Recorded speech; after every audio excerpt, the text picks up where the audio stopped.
Welcome to the Lebra Podcast, where education leaders explore the intersection of culture, strategy, and innovation in today's schools. I'm your host, Nate Lichte, and in each episode, we'll uncover the leadership habits, systems, and bold ideas that help districts thrive. David, thanks so much for sitting down and chatting with me today and telling us a little bit about your background in the district. Maybe to start, would you tell us a little bit about how you got into education and what led you to becoming a superintendent? Sure.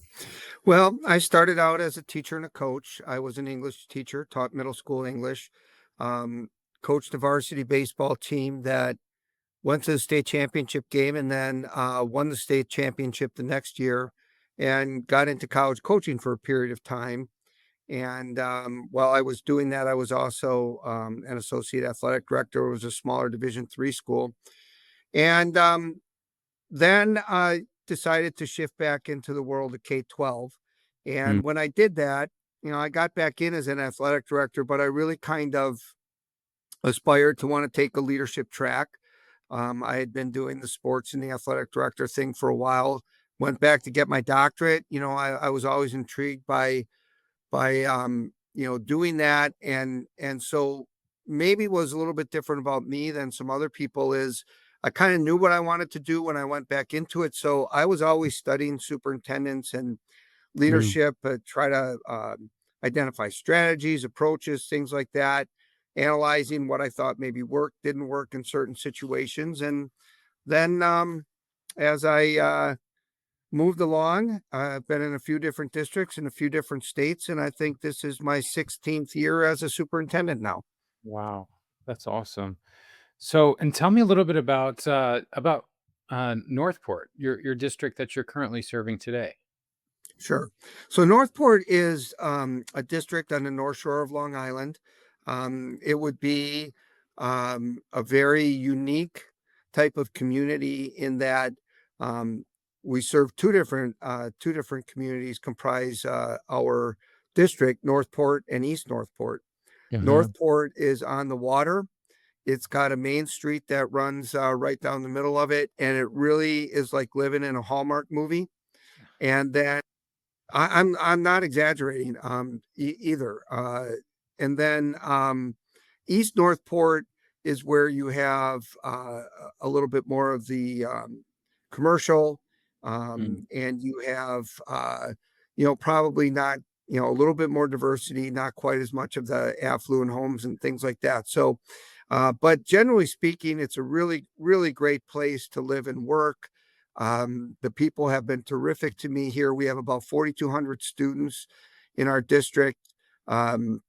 We have a ton of programs and opportunities for our students, very strong fine arts program, really great place to be. So I feel very fortunate. We're in a situation where we're experiencing, like a lot of places around the country, some declining enrollment. And some associated financial pressure. So, there are a lot of different things that we need to take a look at. But it's a great place. We do a lot of things for kids here in our community that our families should feel fortunate that their kids have the opportunities that they have. Wow, that's awesome. So maybe to start for our first topic, would you mind telling us a little bit about, in that kind of a community, there's sort of this balancing act between tradition and innovation. And as you've been kind of getting involved in the district and kind of honoring traditions while preparing students for, kind of an uncertain future, can you tell me a little bit about that? Well, we're trying to do it in a way where we use language that's kind of non-threatening, and we don't want people to get all hung up on change, and we're trying to minimize the anxiety that goes along with it. But you are right. Sometimes when you are in a place where there's been a little bit of a history of success, there's not a lot of impetus to change. And we're living in a society right now where we can't ignore the outside factors. We have to realize that school has to look different than what it did when we went to school. We like to use the phrase preparing students for their future, not our past, and different types of terms like that people can get their head wrapped around, because it really is a true phenomenon in schools. And we have a community where a lot of our people went to school, were successful in school. Um, and typically those people, if school looks a little bit different than it did when they went to school, sometimes that freaks them out. They did well at school. They don't always see why things should look different. Fortunately, our community has a little bit of an innovative streak in it. It's a very student-centered place, and they have embraced some of these ideas around our profile of a graduate. Our teachers have embraced utilizing AI.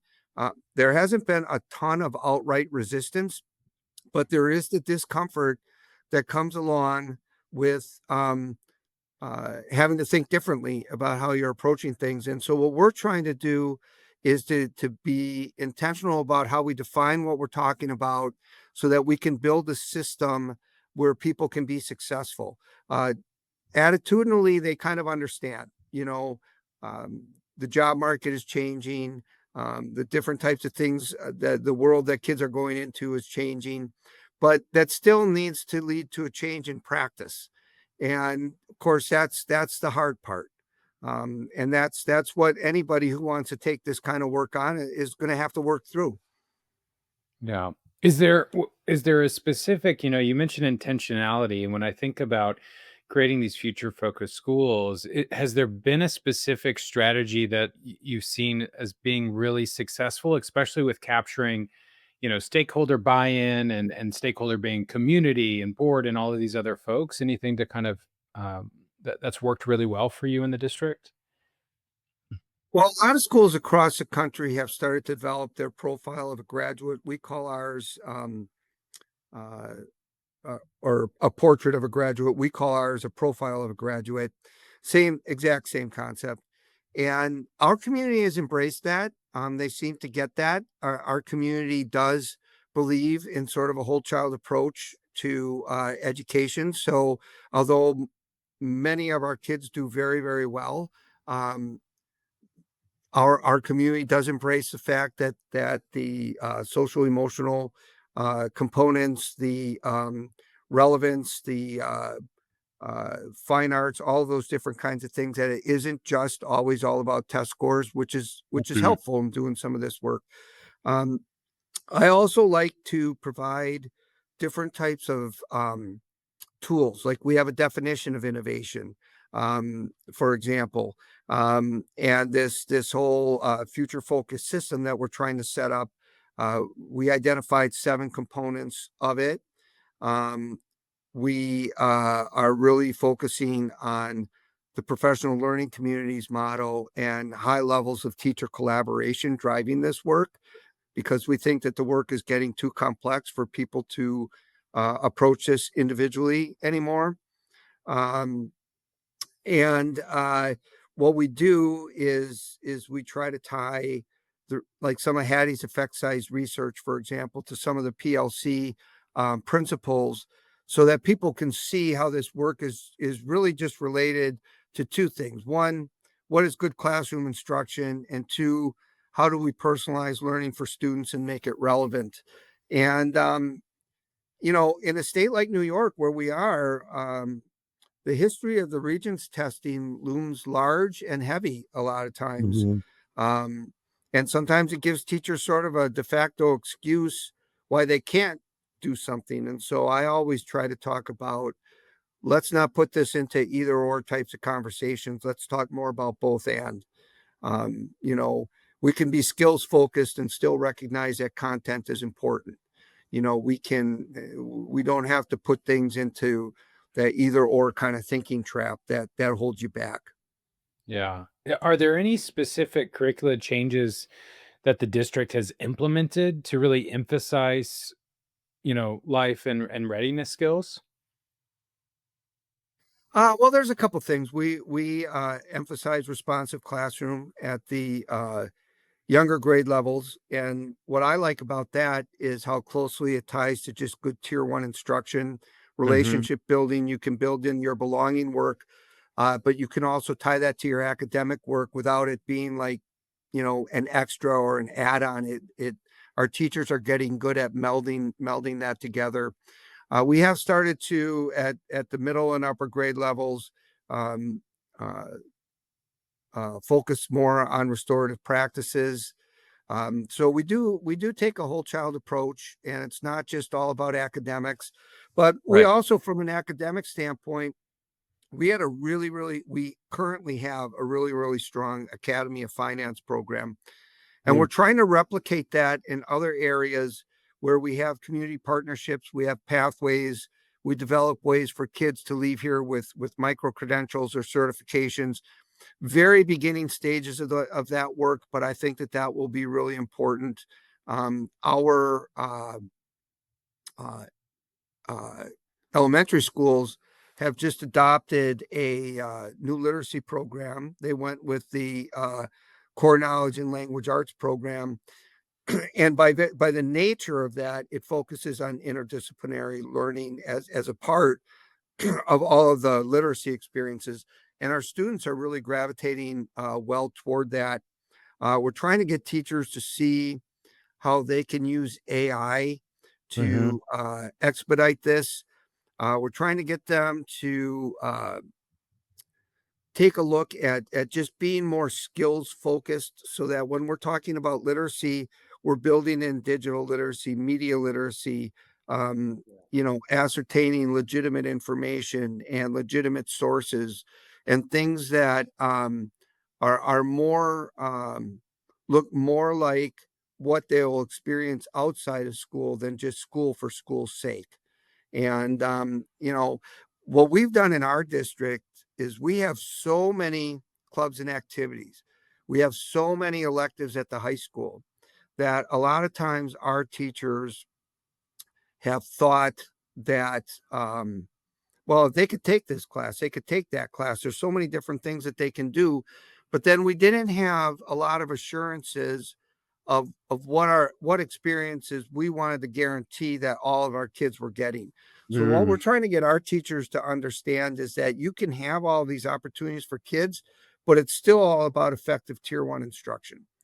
And and and to and as we as we take a look at our professional learning communities work that we're doing, where we're uh, really focused on high levels of teacher collaboration at all of our grade levels.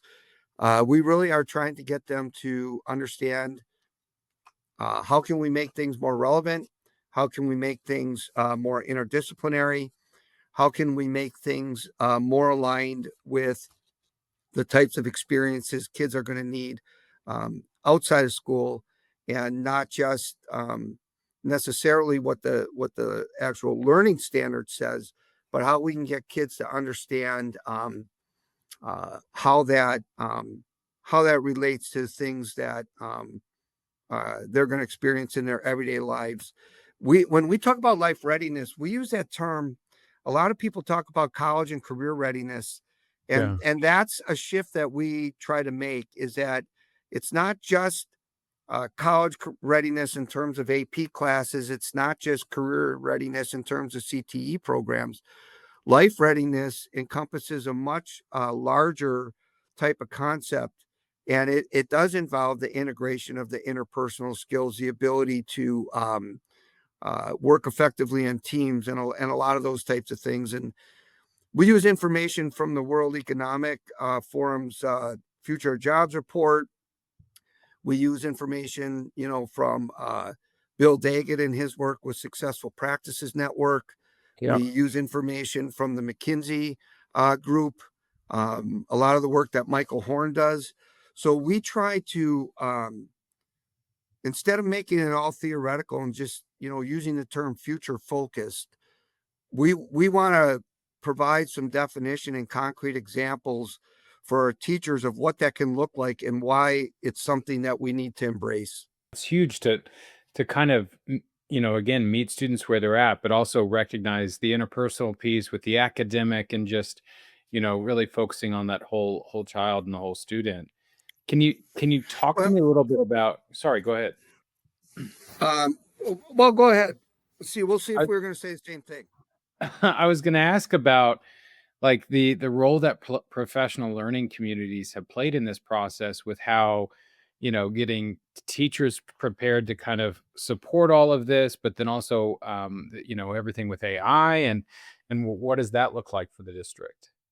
So one of our 7 future focused concepts is the idea of personalized learning. Mm. And we've created a system to organize our work. We call it our student-centered success framework, where we put our learners at the center. Mhm. And then the board priorities, the district goals, the building school improvement plans, and then the professional learning team SMART goals all become more and more and more finite as we get closer to the student. And then the idea is to take the learning data that we have on how the students are progressing, um, or how we're measuring their uh, success against our expectations, and personalize that learning. And the way we do that is we use Eric Scheninger's model of voice, choice, path, place, and pace. Mm. So we try to integrate these future focused concepts through professional learning communities, because in the professional learning communities model, you're basically um, the the whole construct is around a culture of collaboration. But the 4 specific questions: what do you want kids to know and be able to do? How will you know if they've learned it? What will you do if they did not master it? And what will you do if they've achieved proficiency? Curriculum, it boils down to curriculum, assessment, intervention, and enrichment. So that's your MTSS model. That's your, Mhm. all of your equity work is built into that, because the whole focus, all of your personalized learning is built into that, because the whole focus talks about each student, not the aggregate of how your students are doing, but Yeah. each student. The language is very intentional, and the cultural shifts that occur within the professional learning communities model that you work your teachers through have to do with things like a focus up from what's being taught to a focus on what's being learned. So all of those different types of things that we talk about really ultimately end up coming together through the professional learning communities model to build the system that's focused on personalizing students, personalizing learning for each individual student. Yeah. That's awesome. Well, so what's been your experience with teacher resistance or enthusiasm for these collaboration, models? So it varies by grade level, um, Mhm.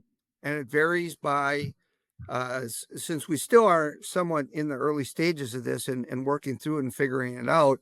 One of the things that people have to wrestle with is, how do you find the time for this? Right. And um, we have uh, a fair amount of time in our elementary and high school schedules, and by what our contract allows, not as much time at the middle school level. So if you've got to find ways to provide time for people to do this. Initially, um, there was, there is some resistance. Typically, it's more so in the upper grade levels, as to wanting, to collaborate or seeing the need to collaborate. And in our case, because of all the electives and all the singleton courses that we run, there probably was less collaboration going on there. The elementary, there was naturally more collaboration going on in the first place. But um, what we try to do to minimize that is we try to get them to understand that, you're saying that you're overwhelmed as teachers in today's, world, and what you're being expected to do, and all the things that keep getting poured on you. This is not something extra. This is not an initiative. This is not a program. This is about culture. And if we can collaborate effectively, it's actually going to make it easier for you to do what you Yeah. already want to do anyway, because you won't feel like you have to take it all on yourself. And I think that one of the things that a lot of teachers struggle with, which isn't, I don't know that it's unique to us here, is really true clarity about what the standard is that they want the kids Yeah. to master. And sometimes you can go through a whole curriculum and never be clear about that. And that's when your most struggling learners struggle the most. And so if you start with question one, what do we want our students to know and be able to do? You have to have clarity among your teachers. And when there's a consensus, a group consensus around that, and there's research to support this, when there's a group consensus around that, as opposed to an individual belief around what you want kids to know and be able to do. And then secondly, what is evidence of success? What does mastery look like? What does proficiency look like? When teachers agree to that, the power of that in and of itself, everything else aside, is very impactful on the student learning. Yeah, absolutely. Is there a specific outcome where teacher collaboration led to improved student learning that you have kind of at the top of mind, or that you've witnessed? So last year we started to introduce the importance of teacher collaboration, and people were given some choice. They were working as more of an action research kind of model. Um, and then we gradually started to introduce the idea of setting SMART goals and short cycle improvement goals. This is the first year that we've really started to bring the formal conversation about the principles of professional learning communities into the conversation. Mhm. Because, one of the things you want to do is try to try to minimize the number of things that people can reject. So Yeah. if I just come out at my opening keynote and start talking about professional learning communities, people will find a million reasons to shoot something down. So we wanted to take a little bit more of a grassroots approach. And um, I think that what we are seeing initially this year is we're trying to keep the focus very simple. And we are seeing, by asking teachers to look ahead to their next unit, agree what the priority standards are, and agree how they're going to assess it. We've really, and the board has supported this by making it a district goal this year to scale up our work around common formative assessments across the district. Mhm. I think our teachers are creating this year. The one thing that I observe when I go around to these meetings is I believe that as a collective group, as a collective team of teachers, group isn't the right word, as a collective team, there's more consensus about what they want to assess and how they want to assess it. And I think as we do that over time, we will get teachers will see the benefit of that. And once teachers see that it's something that's good for kids, that you don't have to convince them to do it. The trick Yeah. is they're not going to do it. They're not going to believe that just because I say it. So there's that push pull between forcing the issue a little bit and letting it grow organically, because there's a leadership principle. I heard it from Reeves. I don't know that he's the first one that said it, is that people's beliefs don't change until their experiences change. So Mm. you have to force it just enough that they're doing the work and learning by doing, um, in order for you to get some of those successes and build some of the momentum. And that's really the leadership trick, is the balance between, forcing the issues so that they're actually doing the work, and, not being so heavy handed that they feel like all they're doing is complying. Yeah. Yeah, absolutely. I mean, it's such an interesting challenge when you think about, and I want to kind of, before we switch gears to our next topic, go back to something you talked about, which is you mentioned creating this culture of collaboration, and now you've got kind of some of these innovative approach around your portrait of a graduate, and the PLCs and how it's all coming together.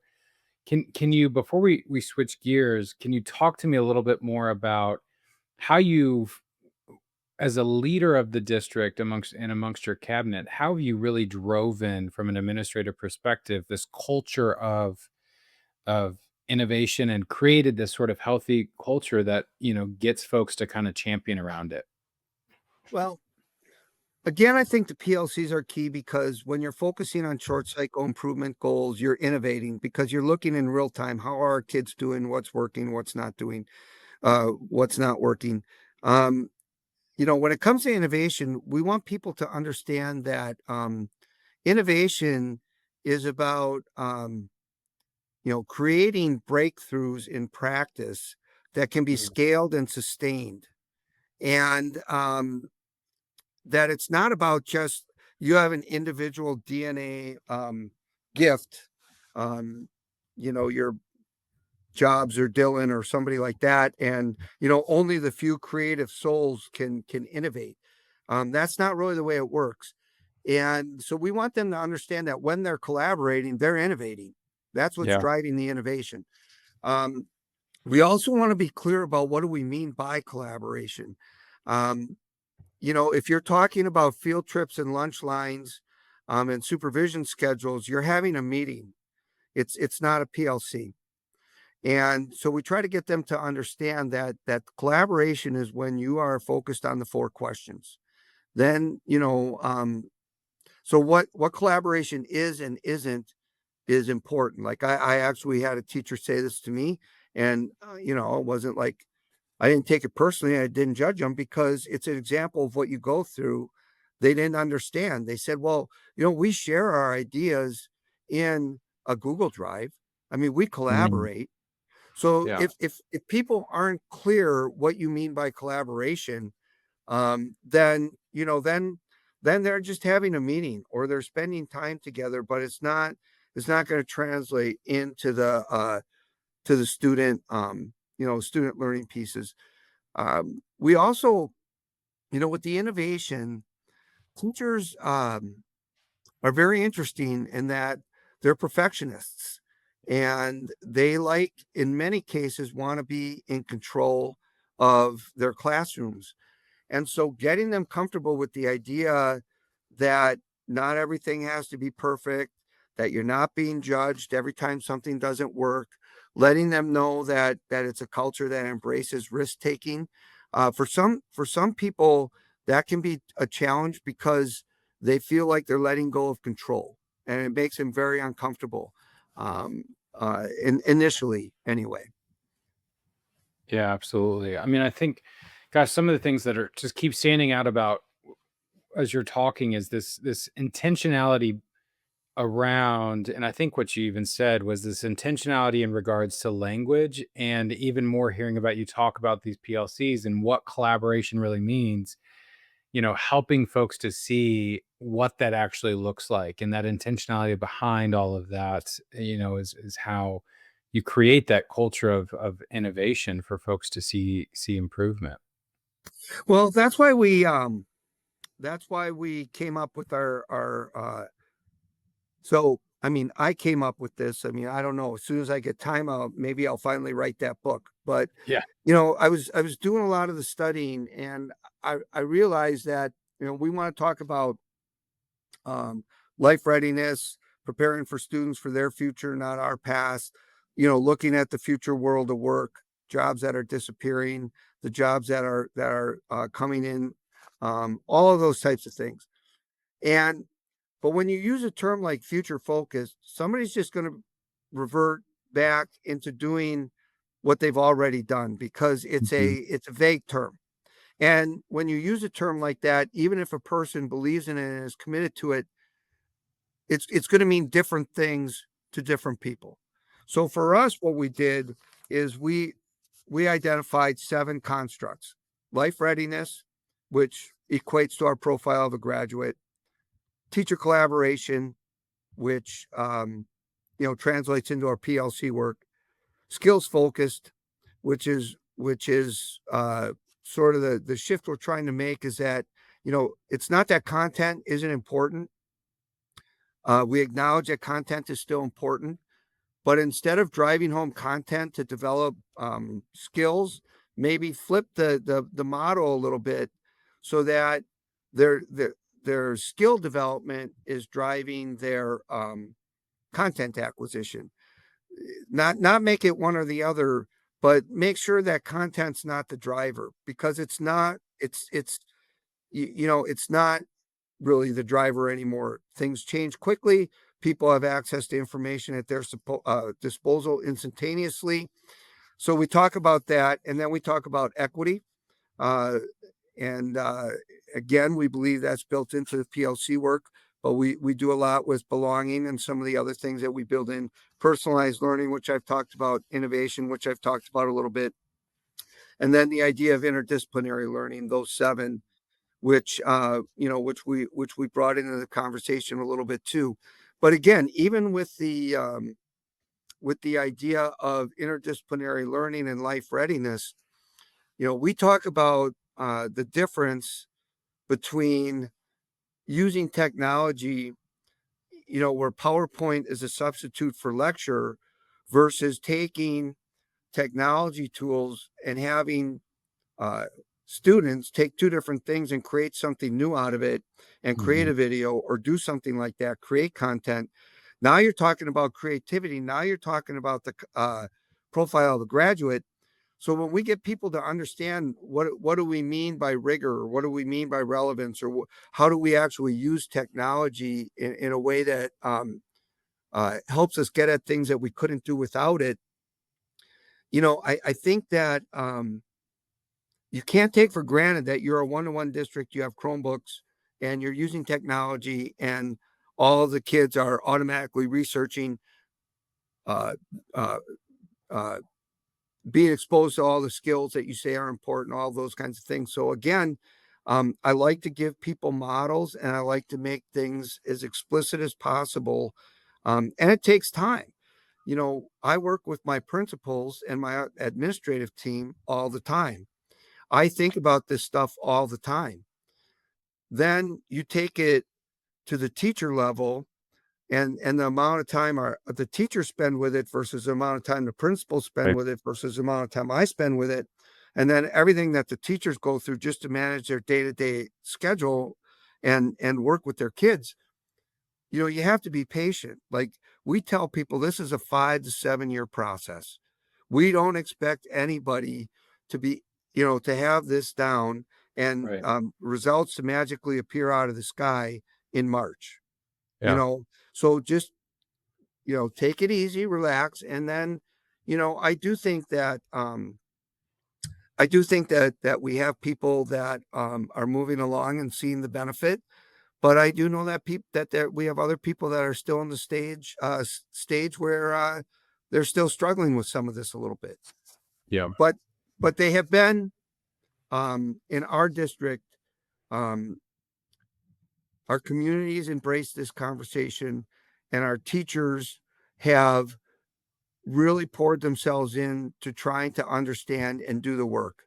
And so I'm very patient about the idea that this is going to take time. I'm willing to let the teachers wrestle with it. I'm willing to help my principals understand how to lead it, and stay the course, because the long-term benefits will be there. Yeah. Yeah, absolutely. So I want to go back something you mentioned earlier as we kind of close out our time here is you talked about the districts facing, you've got some declining enrollment, which obviously produces budget constraints. And we're seeing this across the country, right? And so I'm curious, how is the district and how are you navigating budget constraints and declining enrollment? Specifically, how are you prioritizing investments when resources are constrained? We're very generous with class sizes. We had some early retirement incentives that are kicking in over these couple of years. We have some specific strategy in place to deal with some of it. But, you know, people still are going to expect what they expect, right? Mhm. So what we're trying to do, we're doing a lot of community engagement to try to get people to understand what we're dealing with. And I'm trying to get people to look at this as an opportunity to scrutinize what we're doing and Mm. to innovate Yeah. and to keep the best of what we have and what we want Northport High School and Northport East Northport School District to be, even if it has to look a little bit different. So actually, this is an opportunity to innovate. This is an opportunity to make things relevant. This is an opportunity to see which of what we're doing is really best to support kids' futures, as opposed to maybe what it was 20 years ago when something might have been originally conceived of. Um, we just, we can't afford to operate in the same model, but we will be able to afford to be able to provide similar experiences. And we want people to get creative about how we can do that. And I'm also trying to just, we're very fortunate here. So I'm trying to get people to understand the sky is not falling. We can Yeah. navigate this. It's going to be okay. We don't need to panic. Trying to get teachers involved in making the decisions about what they want their programs to look like, so that they don't have to feel like stuff is being done to them. A lot of our high school people are coming up with proposals for how to combine courses, how to do things. So we're looking at a couple of things specifically, like where is there redundancy? What are the Yeah. things that support the profile, whether that's pathways, other things like that, or interdisciplinary, or those things that philosophically are aligned with what we're trying to do. And then we're also trying to get teachers to embrace the fact that we're a whole school. We have a community that supports a whole school approach. We have a community that is very supportive of our schools. We don't have to do this in fear, because I think that a lot of times when you're taking a look at some budgetary pressures in districts, people focus on what they're losing. I want people to take a look at this in a way where we could look at this as a net positive and figure out how we can make this place, which is already a good place, even better. Yeah. Is there any specific communication strategies or things that you've taken? And, with Northport being such a unique community that you shared with me at the beginning, um, and they are so active and involved with the school, and you have all these kind of programs and things going on, any communication strategies that have been rather successful as you've kind of communicated the changes that are occurring in the district to the community? Well, we're trying, and I think with some success, to get the community to understand that what the world is going to look like for our students, so that when we make some of these internal adjustments, they understand that it's consistent with a philosophy, and not just like some type of arbitrary decision that you're taking this away or you're doing that. So building a collective understanding is helping a little bit. I think another strategy that we're trying to do is actually use AI and the technology that we have to try to help us create the experiences in that kids would maybe only get in an elective class, and then on a random kind of basis based on what class they take, and build it into their everyday experiences and get AI to help us with that.